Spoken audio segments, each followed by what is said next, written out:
जय हिंद दोस्तों, आपका अपने YouTube channel GK by Nazeer sir में स्वागत है। सो गाइज, आज के इस वीडियो में एसएससी में पूछे जाने वाले जीके के प्रीवियस ईयर क्वेश्चन को डिस्कस करने वाले हैं, जो आपके एग्जाम के लिए बहुत इंपॉर्टेंट है। इसलिए वीडियो में अंत तक जरूर बने रहिएगा।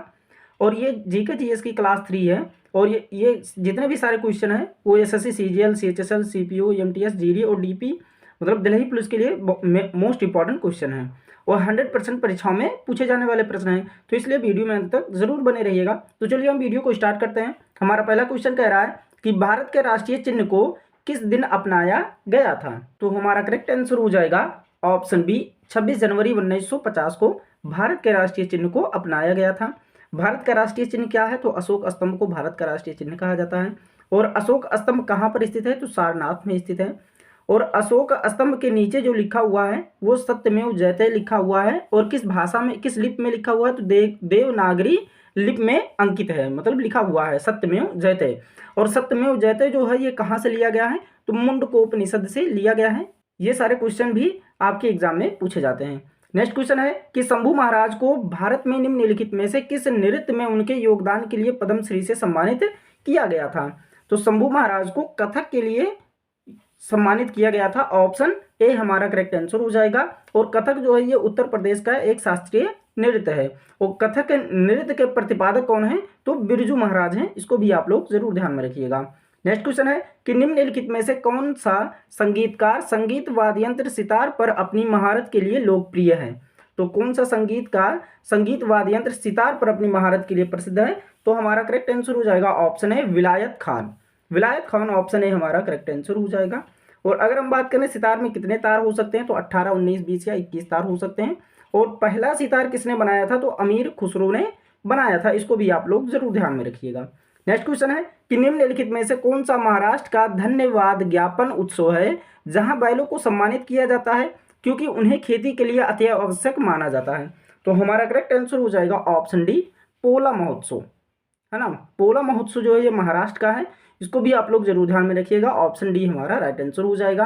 नेक्स्ट क्वेश्चन है कि निम्नलिखित में से किस अम्ल को चींटी के काटते समय त्वचा में इंजेक्ट किया जाता है। तो चींटी के काटते समय त्वचा में इंजेक्ट किया जाता है वो कौन सा अम्ल है? तो फार्मिक अम्ल होता है।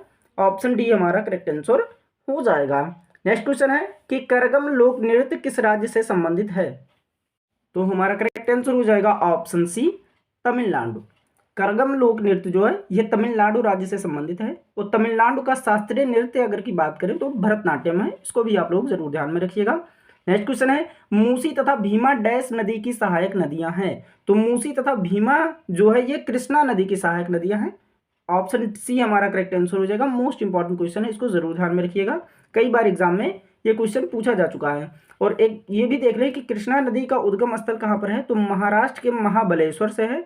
और संगम स्थल कहाँ है? तो बंगाल की खाड़ी से है। इसको भी आप लोग जरूर ध्यान में रखिएगा। नेक्स्ट क्वेश्चन है कि निम्नलिखित में से किस शब्द का अर्थ पालतू कुत्तों का वैज्ञानिक अध्ययन है। तो पालतू कुत्तों का वैज्ञानिक अध्ययन जो है ये साइनोलॉजी कहा जाता है उसे। ऑप्शन सी हमारा करेक्ट आंसर हो जाएगा। और क्रेनियोलॉजी किसे कहा जाता है? तो खोपड़ी के अध्ययन को क्रेनियोलॉजी कहा जाता है। और कार्पोलॉजी को हम किसका अध्ययन कहते हैं? तो बीज और फलों के अध्ययन को हम कार्पोलॉजी कहते हैं। इसको भी आप लोग जरूर ध्यान में रखिएगा। नेक्स्ट क्वेश्चन है इलेक्ट्रॉन वोल्ट की डैश एक इकाई है। तो इलेक्ट्रॉन वोल्ट की एक इकाई क्या है? तो ऊर्जा है। ऑप्शन डी हमारा करेक्ट आंसर हो जाएगा। और अगर हम बात करें विभवांतर की एक इकाई क्या है? तो वोल्ट होता है। विद्युत धारा का इकाई क्या होता है? एम्पियर होता है। और शक्ति का इकाई क्या होता है? तो वाट होता है। इन सभी पॉइंट्स को भी आप लोग जरूर ध्यान में रखिएगा। नेक्स्ट क्वेश्चन है कि गुलामगिरी पुस्तक का लेखक कौन था। तो गुलामगिरी पुस्तक के लेखक कौन है? तो ज्योतिबा राव फूले हैं। ऑप्शन बी हमारा करेक्ट आंसर हो जाएगा। मोस्ट इंपॉर्टेंट क्वेश्चन है, जरूर ध्यान में रखिएगा। अगर आप लोगों को वीडियो पसंद आ रही होगी तो एक लाइक जरूर कीजिएगा और इस चैनल को सब्सक्राइब जरूर कर लीजिएगा और अपने दोस्तों तक शेयर कीजिएगा और कमेंट भी करके बताइएगा कि आपको ये वीडियो कैसी लगी। नेक्स्ट क्वेश्चन है कि मानव शरीर की सबसे लंबी हड्डी कौन सी है।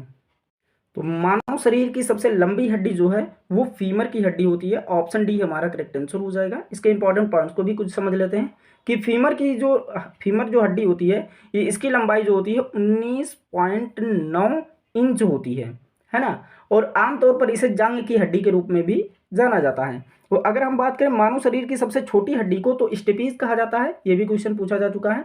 और स्टेपीज जो है स्टिपेज हड्डी जो है ये मध्य कर्ण में स्थित होती है।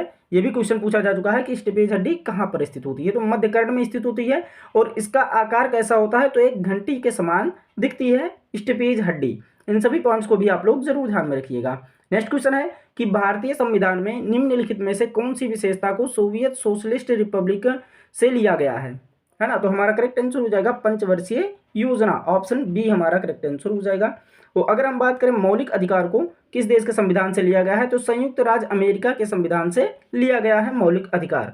प्रस्तावना की अगर हम बात करें तो ये अमेरिका के संविधान से लिया गया है। समवर्ती सूची की अगर हम बात करें तो ऑस्ट्रेलिया के संविधान से लिया गया है। इन सभी पॉइंट्स को भी आप लोग जरूर ध्यान में रखिएगा।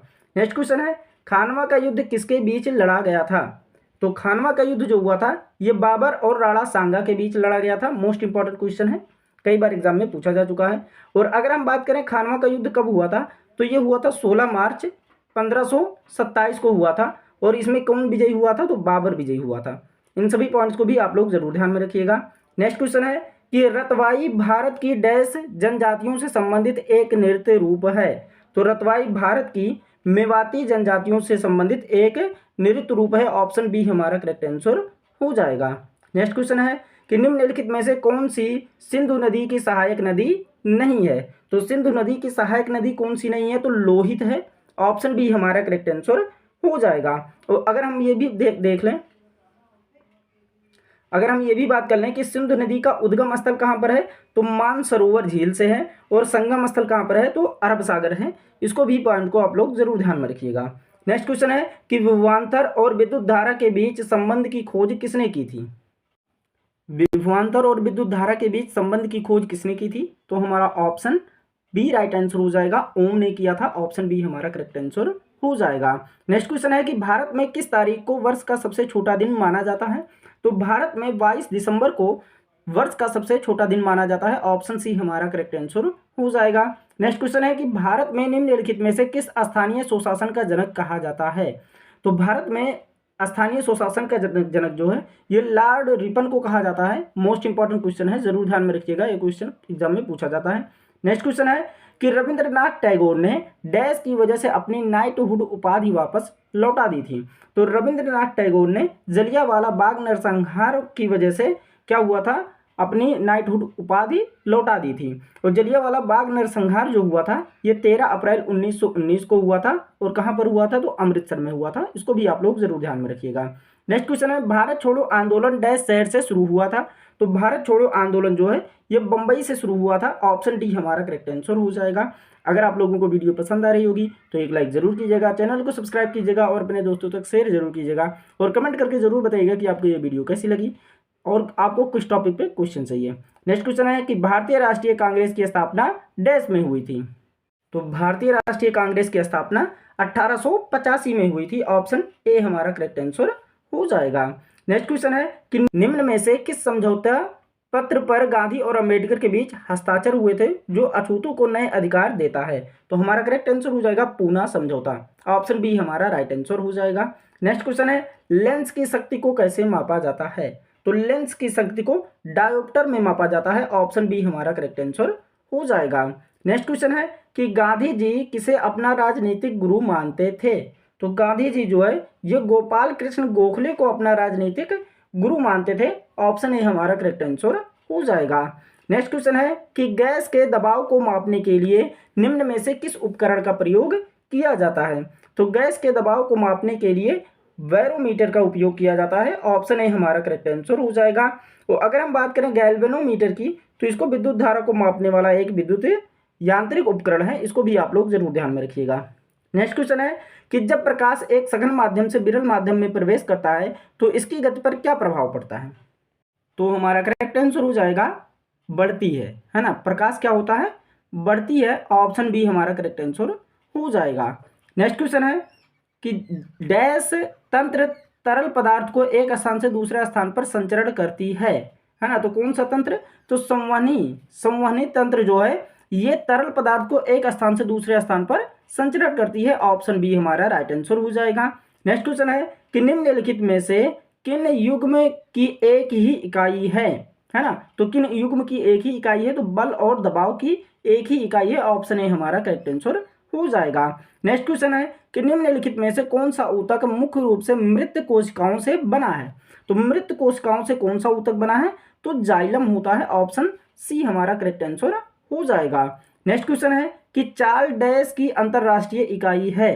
तो चाल जो है ये मीटर प्रति सेकंड की एक अंतरराष्ट्रीय इकाई है, ऑप्शन ए हमारा करेक्ट आंसर हो जाएगा।